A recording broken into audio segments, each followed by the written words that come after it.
ನಮಸ್ಕಾರ. ನಾನು ಮಾಧವರೆಡ್ಡಿ ಪಾವಗಡ.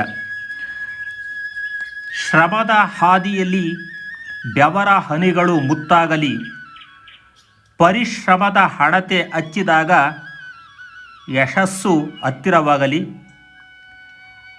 ಅಸಾಧ್ಯವೆಂಬ ಪದವನ್ನು ಅಳಿಸಿ ಅಂಕಗಳ ಇತಿಹಾಸವನ್ನೇ ಬರೆದ ನಮ್ಮ ಪಾವಗಡ ತಾಲ್ಲೂಕಿನ ಸಾಧನೆಯ ಶಿಖರ ಏರಿದ ಸರಸ್ವತಿ ಪುತ್ರ 2025-26ನೇ ಸಾಲಿನ SSLC ಪರೀಕ್ಷೆ 1ರ ಟಾಪರ್ ಸಾಯಿ ವೆಂಕಟ್ ಅವರ ಒಂದು ಚಿಕ್ಕ ಸಂದರ್ಶನ ನಿಮಗಾಗಿ.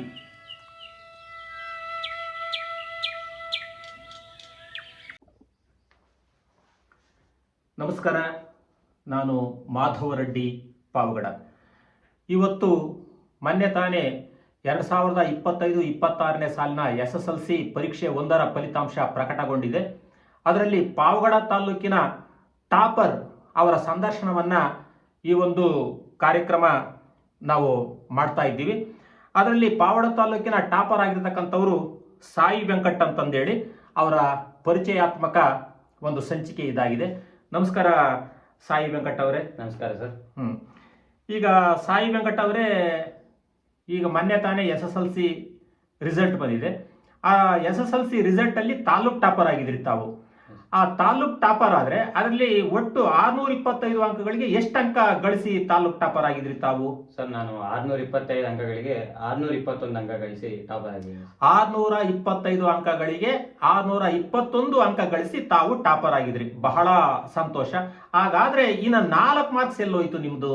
ಸರ್, ನಂದು ಪ್ರತಿ ಸಬ್ಜೆಕ್ಟ್ ಅಲ್ಲೂ ಒಂದೊಂದು ಮಾರ್ಕ್ ಹೋಗಿದೆ ಸರ್. 4 ಸಬ್ಜೆಕ್ಟ್ ಅಲ್ಲಿ ಅದು ಮೈನರ್ ಮಿಸ್ಟೇಕ್ಸ್ ಅಲ್ಲೇ ತೆಗ್ದಿದ್ದಾರೆ ಸರ್ ಅವರು. ಅಂದ್ರೆ ಅವರು ಫಸ್ಟ್ ಕರೆಕ್ಷನ್ ಆದ್ಮೇಲೆ ಇನ್ನೊಂದ್ಸರಿ ರೀಚೆಕ್ ಮಾಡ್ತಾರೆ ಸರ್ ಅಲ್ಲಿ ಎವ್ಯಾಲ್ಯೂಯೇಟರ್ಸ್. ಸೊ ಅಲ್ಲಿ ತೆಗ್ದಿರ್ಬೋದು ಅಂತ ನನ್ನ ಅನಿಸಿಕೆ ಸರ್. ಅದು ಯಾವ್ಯಾವ ಸಬ್ಜೆಕ್ಟ್ ಅಲ್ಲಿ ಹೋಗಿದೆ ಒಂದೊಂದು marks? Sir, Kannada, English, Hindi, social. ಇವು 4 ಸಬ್ಜೆಕ್ಟ್ ಅಲ್ಲೂ ಒಂದೊಂದು ಮಾರ್ಕ್ಸ್ ಹೋಗಿದೆ. ಇಲ್ಲ ಅಂತಂದ್ರೆ ಅವು ಬಂದ್ಬಿಟ್ಟಿದ್ರೆ ಸ್ಟೇಟ್ ಟಾಪರ್ ಆಗ್ತಿದ್ರಿ ತಾವು. ಬಹಳ ಸಂತೋಷ. ಈಗ ಇಷ್ಟ ಅಂಕ ಗಳಿಸಿ ತಾಲೂಕ್ ಟಾಪರ್ ಆಗಿದ್ರಿ. ನೀವು ಓದಿರ್ತಕ್ಕಂಥ ಶಾಲೆ? ಸರ್, ನಾನು VS ಪಬ್ಲಿಕ್ ಸ್ಕೂಲ್ ಶಾಲೆಯಲ್ಲೇ ಓದಿದ್ದೆ sir. VS English medium public ಶಾಲೆ. ಅದು VS ಪಬ್ಲಿಕ್ ಶಾಲೆ ಪಾವಗಡ ಟೌನ್, ಅಂದ್ರೆ ಬಳ್ಳಾರಿ ರೋಡ್ ನಲ್ಲಿ ಇದೆಯಲ್ಲ ಪಾವಗಡ ಟೌನ್ ಅಲ್ಲಿ, ಅಲ್ಲಿ ನೀವು ಓದಿದ್ರಿ. ಬಹಳ ಸಂತೋಷ. ಅದು ನೀವು ಓದಿರ್ತಕ್ಕಂಥ ಶಾಲೆ.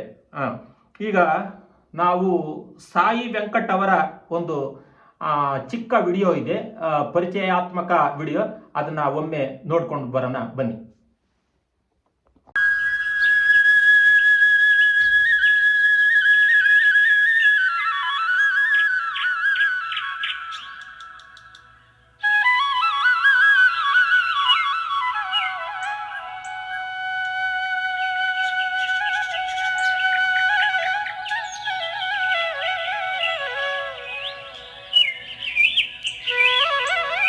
ಸಾಯಿ ವೆಂಕಟ್ 2025-26ನೇ ಸಾಲಿನ ಪಾವಗಡ ತಾಲ್ಲೂಕಿನ SSLC ಟಾಪರ್ ಆಗಿದ್ದಾರೆ. ಇದು ಅವರು ಓದಿರುವಂತಹ ಶಾಲೆ ಪಾವಗಡ ಟೌನಿನ ಬಳ್ಳಾರಿ ರಸ್ತೆಯಲ್ಲಿರುವ VS ಪಬ್ಲಿಕ್ ಶಾಲೆ. ಇದು ಸಾಯಿ ವೆಂಕಟ್ ಅವರು ಓದಿರುವಂತಹ ಶಾಲೆ.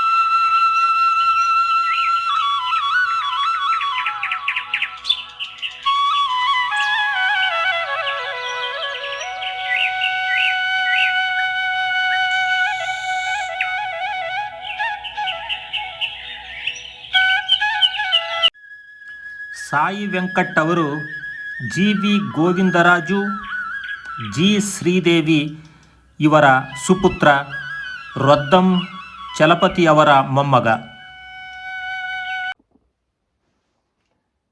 ಮತ್ತೊಮ್ಮೆ ಕಾರ್ಯಕ್ರಮಕ್ಕೆ ಸ್ವಾಗತ. ಈಗ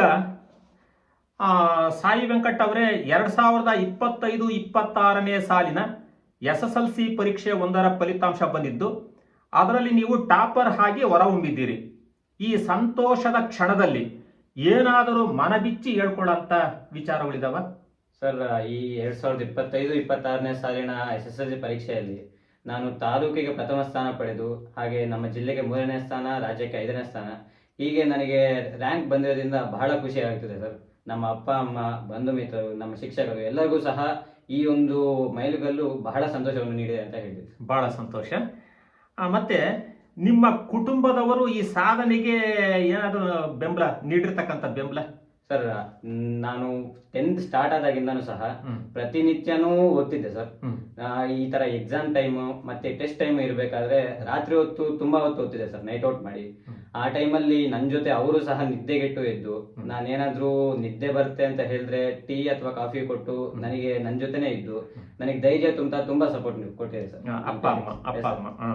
ಗುಡ್. ಆಮೇಲೆ ನಿಮ್ಮ ಶಾಲೆ, ನಿಮ್ಮ ಶಿಕ್ಷಕರು ನೀಡಿದ ಬೆಂಬಲ, ಅದನ್ನ ಒಂದೆರಡು ಮಾತಲ್ಲಿ ಏನಾದ್ರೂ ಹೇಳೋದಕ್ಕೆ ಅಥವಾ ಹಂಚ್ಕೊಳ್ಳೋದಕ್ಕಾಗುತ್ತಾ? ಸರ್, ನಮ್ಮ ಶಿಕ್ಷಕರು ನನಗೆ ಬೆಂಬಲ ಕೊಟ್ಟಿಲ್ಲ ಅಂದ್ರೆ ನಾನು ಈ ಸ್ಥಾನಕ್ಕೆ ಬರೋಕೆ ಸಾಧ್ಯನೇ ಇಲ್ಲ ಸರ್. ನಮ್ಮ ಪ್ರತಿಯೊಂದು ವಿಷಯದ ಶಿಕ್ಷಕರು ಸಹ, ಕನ್ನಡ ಮುದ್ರಪ್ಪ ಸರ್ ಆಗ್ಲಿ, ಇಂಗ್ಲಿಷ್ ವಸೀಂ ಸರ್ ಆಗ್ಲಿ, ಹಿಂದಿ ಗೋವಿಂದ್ ನಾಯಕ್ ಸರ್ ಆಗ್ಲಿ, ನಮ್ಮ science teacher Thippeswamy sir, maths teacher Reddy sir, ಹಾಗೆ ಸೋಷಿಯಲ್ ಟೀಚರ್ ರಮೇಶ್ ಸರ್, ಎಲ್ಲರೂ ಸಹ ಪ್ರತಿಯೊಂದು ಸಬ್ಜೆಕ್ಟ್ ಅಲ್ಲೂ ನನಗೆ ತುಂಬಾ ಕೇರ್ ತಗೊಂಡು, ನಾನೆಲ್ಲಾದ್ರೂ ಹೇಳುವುದ್ರೆ ನನ್ನ ಡೌಟ್ಸ್ ಎಲ್ಲ ಕ್ಲಾರಿಫೈ ಮಾಡಿ ನಾನು ಈ ಲೆವೆಲ್ ಬರೋ ತರ ನನಗೆ ಮಾಡಿದ್ದಾರೆ ಸರ್. ಅವರೇ ನನ್ನ ಸಾಧನೆಗೆ ಮುಖ್ಯ ಕಾರಣ ಅಂತ. ಅಂದ್ರೆ ನಿಮ್ಮ ಶಿಕ್ಷಕರು ನಿಮ್ಗೆ ಬೆಂಗಾವಲಾಗಿ ನಿಂತ್ಕೊಂಡು ಈ ಮಟ್ಟಕ್ಕೆ ನಿಮ್ಮನ್ನ ತಗೊಂಡು ಬಂದಿದ್ದಾರೆ. ನಿಮ್ಗೆ ಗುರುಗಳ ಆಶೀರ್ವಾದ ಇದೆ, ಈ ಮಾತನ್ನು ಹೇಳ್ತಾ ಇದ್ರಿ ಇಲ್ಲಿ. ಬಹಳ ಸಂತೋಷ. ನೆಕ್ಸ್ಟ್, SSLC ಪರೀಕ್ಷೆ ಅಂದ ತಕ್ಷಣ ವಿದ್ಯಾರ್ಥಿಗಳಲ್ಲಿ ಒಂದು ಆತಂಕ ಇರುತ್ತೆ. ಇಂತಹ ದಿಸೆಯಲ್ಲಿ ನೀವು ಓದಿಗೆ ಪ್ರತಿನಿತ್ಯ ಎಷ್ಟು ಸಮಯ ಮೀಸಲಿಡ್ತಿದ್ರಿ? ಸರ್, ನಾವು ಬೆಳಗ್ಗೆ 5 ಗಂಟೆಗೆ ಶಾಲೆಗೆ ಹೋಗ್ತಿದ್ವಿ ಸರ್. 5 ಗಂಟೆಯಿಂದ 8 ಗಂಟೆವರೆಗೂ ಓದಿ ಮತ್ತೆ ನಾವು ನಮ್ಮ ದಿನಚರ್ಯ ಮಾಡಿಕೊಂಡು ಬೆಳಗ್ಗೆ 10 ಗಂಟೆಗೆ ಮತ್ತೆ ಶಾಲೆಗೆ ಹೋಗಿ 4 ಗಂಟೆವರೆಗೂ ಅಲ್ಲೇ ಇದ್ದು ಓದ್ಕೊಂಡು ಮತ್ತೆ ಒಂದು 1 ಅವರ್ ಬ್ರೇಕ್ ತಗೊಂಡು 6 ಗಂಟೆಗೆ ಮತ್ತೆ ಶಾಲೆಗೆ ಹೋಗ್ತಿದ್ವಿ ಸರ್. ಅಲ್ಲಿಂದ 10 ಗಂಟೆ. ಸೊ ಈ ತರ ಬೆಳಗ್ಗೆ 5ರಿಂದ 10 ಗಂಟೆವರೆಗೂ ನಮ್ಮ ಓದು ಅನ್ನೋದು ನಮಗೆ ಸಾಕ್ತಾನೆ ಇತ್ತು ಸರ್. ನಮ್ಮ ಟೀಚರ್ಸು ಸಹ ಅವ್ರ ಪರ್ಯವೇಕ್ಷಣದಲ್ಲೇ ನಾವು ಕುತ್ಕೊಂಡು ಓದ್ತಾ, ನಮ್ಗೆ ಏನಾದ್ರು ಡೌಟ್ಸ್ ಇದ್ರೆ ಅವ್ರು ಕ್ಲಾರಿಫೈ ಮಾಡ್ತಾ, ಈ ತರ ಬೆಳಗ್ಗೆಯಿಂದ ಓದಿರೋದು ಮತ್ತೆ ರಿವೈಸ್ ಮಾಡ್ಕೊಂಡು, ಈ ತರ ರಿವೈಸ್ ಮಾಡಿ ಓದಿ, ಇದರಿಂದಾನೇ ನಮಗೆ ತುಂಬಾ ಹೆಲ್ಪ್ ಆಗಿದೆ ಅಂತ ಹೇಳ್ತೀನಿ. ಬಹಳ ಸಂತೋಷ. ಆಮೇಲೆ ಪ್ರತಿಯೊಬ್ಬ ವಿದ್ಯಾರ್ಥಿಗೂ ಒಂದೊಂದು ವಿಷಯ ಕಷ್ಟ ಇರುತ್ತೆ. ಆದ್ರೆ ನಿಮಗೆ ಕಷ್ಟ ಅನಿಸಿದ ವಿಷಯ ಯಾವುದು? ಯಾವ ಸಬ್ಜೆಕ್ಟ್ ನಿಮ್ಗೆ ಕಷ್ಟ ಅನ್ಸಿತ್ತು? ಸರ್, ನನಗೆ ಕಷ್ಟ ಅಂತ ಯಾವ್ದು ಇಲ್ಲ, ಅಂದ್ರೆ ಎಲ್ಲಾನು ಸಹ ಒಂದೇ ಲೆವೆಲ್ ಅಲ್ಲೂ ಇತ್ತು ಸರ್. ಯಾಕಂದ್ರೆ ನಮ್ಮ ಪ್ರತಿಯೊಂದು ಟೀಚರ್ ನನಗೆ ಅದೇ ಲೆವೆಲ್ ಅಲ್ಲಿ ಕೇರ್ ತಗೊಂಡಿದ್ರು ಸರ್. ಈ ಟೀಚರ್ ಈ ತರ ಕಮ್ಮಿ ಕೇರ್ ತಗೊಂಡು, ಈ ಟೀಚರ್ ಈ ತರ ಜಾಸ್ತಿ ಕೇರ್ ತಗೊಂಡು ಅಂತ ಹೇಳೋದಿಲ್ಲ ಸರ್. ಪ್ರತಿಯೊಂದು ಟೀಚರ್ ಕೇರ್ ತಗೊಂಡಿದ್ರೆ ಯಾವ ಸಬ್ಜೆಕ್ಟ್ ನಮಗೆ ಕಷ್ಟ ಅಂತ ಅನಿಸ್ಲಿಲ್ಲ ಸರ್. ಪ್ರತಿಯೊಬ್ಬ ಶಿಕ್ಷಕರು ಸಮೇತ ಕೇರ್ ತಗೊಂಡಿದ್ದಕ್ಕೆ ಅವತ್ತಿಂದ ಅವತ್ತೇ ಪಾಠ ಪ್ರವಚನ ಮುಗಿಸಿ ನಿಮ್ ಕಡೆಯಿಂದ ಉತ್ತರ ಅದು ಇದು ತೆಗೆದುಕೊಂಡಿದ್ದಕ್ಕೆ ನೀವು ಈ ಸಫಲತೆಯನ್ನ ಕಾಣೋದಕ್ಕೆ ಅನುಕೂಲ ಆಗಿದೆ. ಬಹಳ ಸಂತೋಷ. ಆಮೇಲೆ ಬಹಳಷ್ಟು ವಿದ್ಯಾರ್ಥಿಗಳು ಓದಿದ್ದನ್ನ ಮರ್ತು ಬಿಡ್ತಾರೆ. ಈಗ ಓದ್ತಾರೆ, ಇನ್ನೊಂದು ಸ್ವಲ್ಪ ಹೊತ್ತಿಗೆ ಮರ್ತೋಗಿರ್ತಾರೆ. ನೀವು ಓದಿದ್ದನ್ನ ನೆನಪಿನಲ್ಲಿ ಇಟ್ಕೊಳ್ಳೋದಕ್ಕೆ ಅನುಸರಿಸಿದ ಟ್ರಿಕ್ಸ್ ಅಥವಾ ಯಾವ್ದಾದ್ರು ಹೊಸ ವಿಧಾನ? ಯಾಕೆಂದ್ರೆ ನೆಕ್ಸ್ಟ್ ಮಕ್ಕಳಿಗೆ ನಾವೇನಾದ್ರೂ ಹೇಳ್ಬೇಕಲ್ಲ, ಮುಂದಿನ ಮಕ್ಕಳಿಗೆ ಹೊಸ ವಿಧಾನ ಅಂತ ಯಾವ್ದು ಇಲ್ಲ. ಏನಾದ್ರೂ ಇದೆಯಾ? ಅಂದ್ರೆ ಅರ್ಥ ಮಾಡ್ಕೊಂಡು ಓದ್ಬೇಕು ಸರ್. ಯಾವ್ದೇ ಆಗ್ಲಿ ಬೈ ಹಾರ್ಟ್ ಮಾಡೋದು, ಈ ತರವೆಲ್ಲ ಓದಿದ್ರೆ ಜಾಸ್ತಿ ದಿವಸ ಉಳಿಯಲ್ಲ ಸರ್. ಅದು ಅರ್ಥ ಮಾಡ್ಕೊಂಡು ಓದಿರ್ಬೇಕು. ಆ ಓದಿರೋದನ್ನ ಪ್ರತಿನಿತ್ಯ ರಿವೈಸ್ ಮಾಡ್ತಾ ಇರ್ಬೇಕು. ಅರ್ಥ ಮಾಡ್ಕೊಂಡು ಓದ್ಬೇಕು, ಮೆಲ್ಕಾಗ್ತಾ ಇರ್ಬೇಕು. ಅರ್ಥ ಮಾಡ್ಕೊಂಡು ಓದ್ಬೇಕು, ಮೆಲ್ಕಾಗ್ತಾ ಇರ್ಬೇಕು. ಈ ಪ್ರಕ್ರಿಯೆಯಲ್ಲಿ ತೊಡಗಿಸ್ಕೊಂಡ್ರೆ ಯಾವುದೇ ಕಾರಣಕ್ಕೂ ಮರೆಯೋದಕ್ಕೆ ಚಾನ್ಸೇ ಇರಲ್ಲ. ಯಾಕಂದ್ರೆ ಪ್ರತಿನಿತ್ಯ ಮೆಲ್ಕಾಗ್ತಾ ಇರ್ತೀವಲ್ಲ, ಆ ಮೆಲ್ಕಾಕಂತ ಪ್ರಯತ್ನನ ವಿದ್ಯಾರ್ಥಿಗಳು ಮಾಡಬೇಕು, ಮುಂದಿನ ವಿದ್ಯಾರ್ಥಿಗಳು ಅಂತ ತಾವು ಹೇಳ್ತಾ ಇದ್ರಿ. ಬಹಳ ಸಂತೋಷ.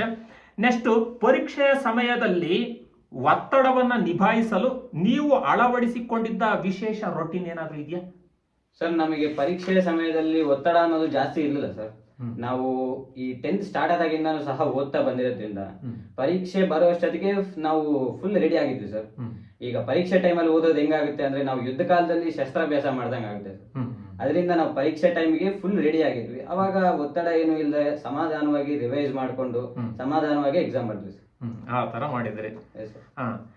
ಆಮೇಲೆ ನೀವು ಪಾವಗಡ ಟೌನ್ ನಲ್ಲಿ ಪರೀಕ್ಷೆ ಬರೆದಿದ್ರಿ. SSLC ಸೆಂಟರ್ ಇಲ್ಲೇ ಇತ್ತು, ಯಾಕೆಂದ್ರೆ ನೀವು ಪಾವಗಡದಲ್ಲೇ ನಿಮ್ ಶಾಲೆ ಇದ್ದಿದ್ರಿಂದ.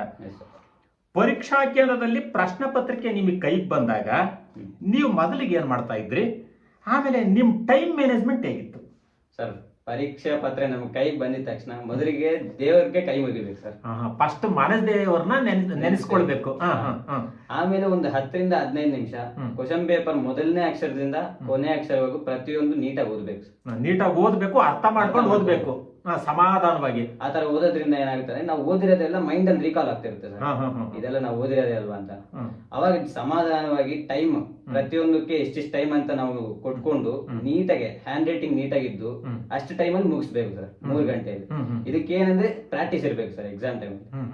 ಅಂದ್ರೆ ಒಂದು ಈ ಪ್ರಿಪರೇಟರಿ ಎಕ್ಸಾಮ್ಸ್, ಸ್ಕೂಲಲ್ಲಿ ಮಾಡೋ ಎಕ್ಸಾಮ್ಸ್, ಈ ತರ ಎಕ್ಸಾಮ್ಸ್ ಬರೀತಾ ಹೋದ್ರೆ ನಮಗೆ ಪ್ರಾಕ್ಟೀಸ್ ಆಗುತ್ತೆ ಸರ್. ಅದಾಗದೇ ಬರುತ್ತೆ ಸರ್ ಎಕ್ಸಾಮ್ ಟೈಮ್. ಅಂದ್ರೆ ಇಲಾಖೆ ಆಮೇಲೆ ನಿಮ್ಮ ಶಾಲೆ ಸುಮಾರು ಇಂತಹ 10 ಹಲವಾರು ಪರೀಕ್ಷೆಗಳನ್ನ ಮಾಡಿರೋದ್ರಿಂದ ಅದರಲ್ಲಿ ನೀವು ಅಪ್ಪಿತಪ್ಪಿ ಟೈಮ್ ಮ್ಯಾನೇಜ್ಮೆಂಟ್ ಮಾಡ್ಕೊಳ್ಳೋದಕ್ಕೆ ಏನಾದ್ರೂ ಏರುಪೇರು ಹಿಂದಿನ ಒಂದು ಪೂರ್ವ ಸಿದ್ಧತಾ ಪರೀಕ್ಷೆಯಲ್ಲಿ ಏರುಪೇರು ಆಗಿದ್ರೆ ಅದನ್ನ ಈ ಒಂದು ಪರೀಕ್ಷೆಯಲ್ಲಿ ತಿದ್ದುಕೊಂಡು ಒಂದು ನೀವು ಏನ್ ಅಂದ್ಕೊಂಡಿದ್ರೆ ಅದನ್ನ ಸಾಧನೆ ಮಾಡೋದಕ್ಕೆ ಟೈಮ್ ಮ್ಯಾನೇಜ್ಮೆಂಟ್ ಮಾಡ್ಕೊಂಡು ಈ ಕೆಲಸನ ನೀವು ಮಾಡಿ ತಾಲೂಕ್ ಟಾಪರ್ ಆಗಿದ್ರಿ ತಾವು. ಆಮೇಲೆ ಉತ್ತರ ಪತ್ರಿಕೆಯಲ್ಲಿ ಉತ್ತರಗಳನ್ನು ಬರೆಯುವಾಗ ನೀಟಾಗಿ ಮತ್ತು ಅರ್ಥಪೂರ್ಣವಾಗಿ ಬರೆಯಲು ನೀವು ಅನುಸರಿಸಿದ ಕ್ರಮ, ನೀಟಾಗಿ ದುಂಡು ಬರಿಬೇಕು ಅಂತ ನೀವು ಹೇಳಿದ್ರಿ. ಆಮೇಲೆ ಅರ್ಥಪೂರ್ಣವಾಗಿ ಬರಿಬೇಕು.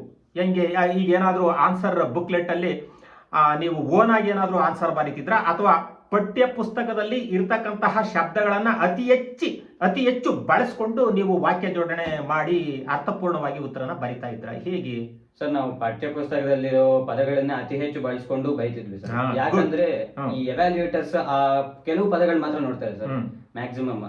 ಆ ಪದಗಳು ನೋಡಿದ್ರೆ ಓ ಈ ವಿದ್ಯಾರ್ಥಿ ಚೆನ್ನಾಗಿ ಬರೆದಿದೆ ಅಂದ್ರೆ ಪಠ್ಯ ಪುಸ್ತಕ ವಿದ್ಯಾರ್ಥಿ ಓದಿದಾನೆ, ಅದೇ ಶಬ್ದವನ್ನ ಇಲ್ಲಿ ಉಲ್ಲೇಖ ಮಾಡಿದಾನೆ ಅಂತ ಹೇಳ್ಬಿಟ್ಟು ಬಹಳ ಖುಷಿಯಾಗಿ ಮೌಲ್ಯಮಾಪಕರು ಟಿಕ್ ಮಾಡ್ಬಿಟ್ಟು ನಿಮ್ಗೆ ಅಂಕಗಳನ್ನ ಕೊಡ್ತಾರೆ ಅಂತ ನೀವು ಭಾವಿಸಿದ್ರಿ. ಅದು 100ಕ್ಕೆ 100ರಷ್ಟು ಸತ್ಯ ಅಂತಂದು ನಾನಾದ್ರೂ ಹೇಳ್ತಾ ಇದ್ದೀನಿ. ನೆಕ್ಸ್ಟ್, ಈ ನಿಮ್ಮ ಯಶಸ್ಸಿನ ಹಿಂದಿರುವ ಸ್ಫೂರ್ತಿ ಅಥವಾ ಪ್ರೇರಣೆ ಯಾರು ಸರ್? ನನಗೆ ಸ್ಫೂರ್ತಿ ಅಥವಾ ಪ್ರೇರಣೆ ಅಂದ್ರೆ ನಮ್ಮ ಅಪ್ಪ ಅಮ್ಮನೇ ಸರ್. ಅಪ್ಪ ಅಮ್ಮನೇ, ಅವ್ರ ಮುಖದಲ್ಲಿ ಖುಷಿ ನೋಡೋದಕ್ಕೆ ನಮ್ಗೆ ಇನ್ನೇನು ಸ್ಫೂರ್ತಿ. ತಾಯಿ ತಂದೆನೆ ಮೊದಲ ಗುರುಗಳು ಅವರು ನಿಮ್ಗೆ ಅಲ್ವರ? ಅಪ್ಪ ಅಮ್ಮ ಇಬ್ರು ಕೂಡ. ಬಹಳ ಸಂತೋಷ ವೆಂಕಟ್ ಅವ್ರೆ. ಆಮೇಲೆ ಇನ್ನೊಂದು ಪ್ರಶ್ನೆ ನಾನು ನಿಮ್ಮನ್ನು ಕೇಳಲೇಬೇಕು. ನಿಮ್ಮ ಸಾಧನೆಯ ಹಾದಿಯಲ್ಲಿ ಏನಾದ್ರೂ ಕಲ್ಲು ಮುಳ್ಳುಗಳು?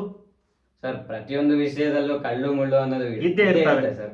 ಅದೇ ನಮ್ಮ ಶಿಕ್ಷಕರ ಒಂದು ಗೈಡೆನ್ಸ್, ಅವರ ಹೇಳಿರೋ ನಾವು ನಡ್ಕೊಂಡಿದ್ದಕ್ಕೆ ನಮ್ಮ ಕಲ್ಲು ಮುಳ್ಳುಗಳೆಲ್ಲ ಅವರೇ ತೆಗೆದ್ಬಿಟ್ಟು ನಮ್ಮ ಹಾದಿಯನ್ನು ತುಂಬಾ ಸರಳವಾಗಿ ಮಾಡಿದ್ದಾರೆ ಸರ್.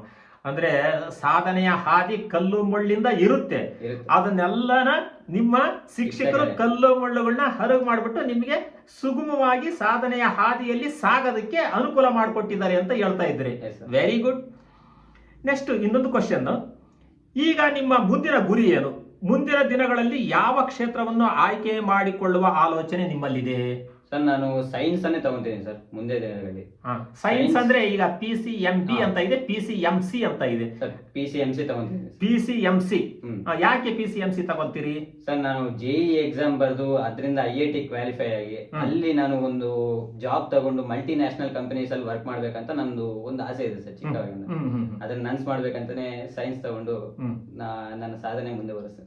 ಬಹಳ ಸಂತೋಷ. ನಿಮ್ಮ ಕನಸು ನನಸಾಗ್ಲಿ ಅಂತಂದು ನಾನಾದ್ರೂ ಈ ಒಂದು ಟೈಮ್ನಲ್ಲಿ ಶುಭ ಹಾರೈಸ್ತೀನಿ. ಈಗ ಕೊನೆಯದಾಗಿ ನಿಮ್ಮನ್ನ ಕೇಳಂತ ಒಂದು ಪ್ರಶ್ನೆ ಏನು ಅಂತಂದ್ರೆ, 2026-27 ಅಂದ್ರೆ ಇವಾಗ ಜೂನ್ಗೆ ಸ್ಕೂಲು ಶುರು ಆಗ್ತಾ ಇದೆ. ಅವಾಗ 10ನೇ ತರಗತಿ ಹುಡುಗರು ಮತ್ತೆ ಬರ್ತಾರೆ.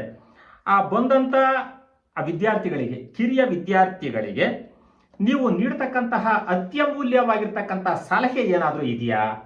ಸರ್, ಸಲಹೆ ಅಂದ್ರೆ ಅಪ್ಪ ಅಮ್ಮನ ಮಾತು ಗೌರವಿಸ್ಬೇಕು, ಟೀಚರ್ಸ್ ಹೇಳಿರೋದನ್ನ ಚಾಚು ತಪ್ಪದೆ ಪಾಲಿಸ್ಬೇಕು, ಪ್ರತಿನಿತ್ಯ ಅವತ್ತಿಂದು ಅವತ್ತೇ ಓದ್ಬೇಕು, ಓದಿರೋದನ್ನ ಡೈಲಿ ರಿವೈಸ್ ಮಾಡ್ಬೇಕು, ಹಾಗೆ ನಮ್ ದೇವ್ರ ಮೇಲೆ ನಂಬಿಕೆ ಇರಬೇಕು, ನಮ್ಮ ಹಾರ್ಡ್ ವರ್ಕ್ ಇರಬೇಕು. ಇವೆಲ್ಲ ಇದ್ರೇನೆ ಸಕ್ಸಸ್ ಅನ್ನೋದು ನಮ್ಮನ್ನ ಹುಡ್ಕೊಂಡು ಬರುತ್ತೆ ಅಂತ. ಕಾಯಕವೇ ಕೈಲಾಸ, ಕಷ್ಟ ಬಿದ್ರೆ ಫಲ ಉಂಟು ಅಂತಂದು ಈ ಒಂದು ಮಾತನ್ನ ಹೇಳ್ತಾ ಇದ್ರಿ. ಅವತ್ತಿಂದ ಅವತ್ತೇ ಓದಬೇಕು, ಪುನರ್ಮನನ ಮಾಡ್ತಾ ಇರಬೇಕು, ಗುರು ಹಿರಿಯರ ಮಾತು ಕೇಳಬೇಕು, ಮೇಷ್ಟ್ರು ಹೇಳ್ದಂಗೆ ಕೇಳಬೇಕು. ಮೇಷ್ಟ್ರು ಹೇಳ್ದಂಗೆ ಅನುಸರಿಸಿದ್ದೇ ಆದ್ರೆ ನಾವು ನಮ್ಮ ಯಶಸ್ಸು ಏನಿದೆ ಆ ಕಡೆಗೆ ನಾವು ಹೋಗ್ಬಹುದು ಅಂತಂದೇಳಿ ತಾವು ಹೇಳ್ತಾ ಇದ್ರಿ. Yes sir. ವೆಂಕಟ್ ಅವರೇ, ಇದುವರೆಗೂ ತಾವು ನಮ್ಮ ಕಾರ್ಯಕ್ರಮಕ್ಕೆ ಬಂದ್ಬಿಟ್ಟು ತಮ್ಮ ಅಮೂಲ್ಯವಾದಂತಹ ಸಲಹೆಗಳನ್ನ ತಾವು ಕೊಟ್ಟಿದ್ರಿ. ನಾನು ಈ ಒಂದು ಸಂಚಿಕೆಯ ಪರವಾಗಿ ತಮಗೆ ತುಂಬು ಹೃದಯದ ಧನ್ಯವಾದವನ್ನ ಅರ್ಪಿಸ್ತಾ ಇದ್ದೀನಿ. ನಮಸ್ಕಾರ. ನಮಸ್ಕಾರ sir. Thank you so much.